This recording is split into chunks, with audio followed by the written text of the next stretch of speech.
Un regard pointu, une grande concentration face à l'écran. Dans ce salon de la famille des Fall 6 aux Parcelles Assainies à Dakar, Chérif et Fatoumata, tous les deux en classe d'examen, apprennent désormais à la maison à travers le Canal Éducation. Canal Éducation, c'est vraiment intéressant. C'est la télévision qui est notre professeur. C'est intéressant, comme on n'est pas à l'école, on doit rester chez nous pour apprendre. C'est une bonne occasion pour nous, parents et élèves, donc d'aider nos enfants, de les suivre, de les accompagner, donc tout en étant chez nous. Canal Éducation est une chaîne de télévision éducative lancée par le ministère de l'Éducation nationale avec l'appui technique de la Radio-Télévision nationale du Sénégal, RTS. L'objectif est d'assurer la continuité pédagogique dans un contexte de pandémie du coronavirus. En dehors des cours qu'on a l'habitude de faire entre quatre murs, en dehors de nos ressources également numériques devant l'ordinateur, nous aurons notre canal éducation pour qu'on puisse assurer ce qu'on appelle la continuité pédagogique. Division de la radio-télévision scolaire, bras technique du ministère dans le domaine de la production audiovisuelle.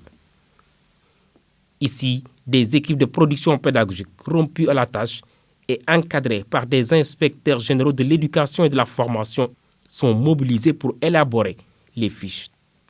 Nous avons dans un premier temps revisité les progressions actuelles en français, en mathématiques, en ESVS et nous avons ensuite proposé aux enfants des activités de consolidation.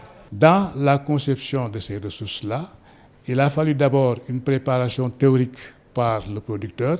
Cette préparation théorique a été soumise à l'équipe élargie pour validation.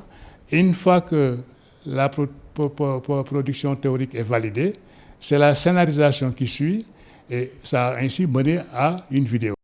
Après cette étape, les techniciens de la division de la radio-télévision scolaire entrent en scène. À côté des supports de communication et de sensibilisation, les leçons sont enregistrées et montées sous forme de ressources numériques. C'est un schéma où les enseignants préparent leur production, ils viennent travailler avec les technopédagogues du ministère de l'Éducation nationale, de la DRTS, et après maintenant ils viennent monter sur les studios pour qu'on enregistre d'abord des séquences pédagogiques, et quand les séquences pédagogiques sont montées et validées, on les amène sur un plateau où ils font un débrief, et c'est dans le cadre du débrief qu'ils abordent vraiment en profondeur les questions soulevées par des élèves, les questions susceptibles véritablement d'être posées par des élèves. L'initiative Apprendre à la maison, c'est aussi les ressources disponibles dans les plateformes du ministère de l'Éducation nationale.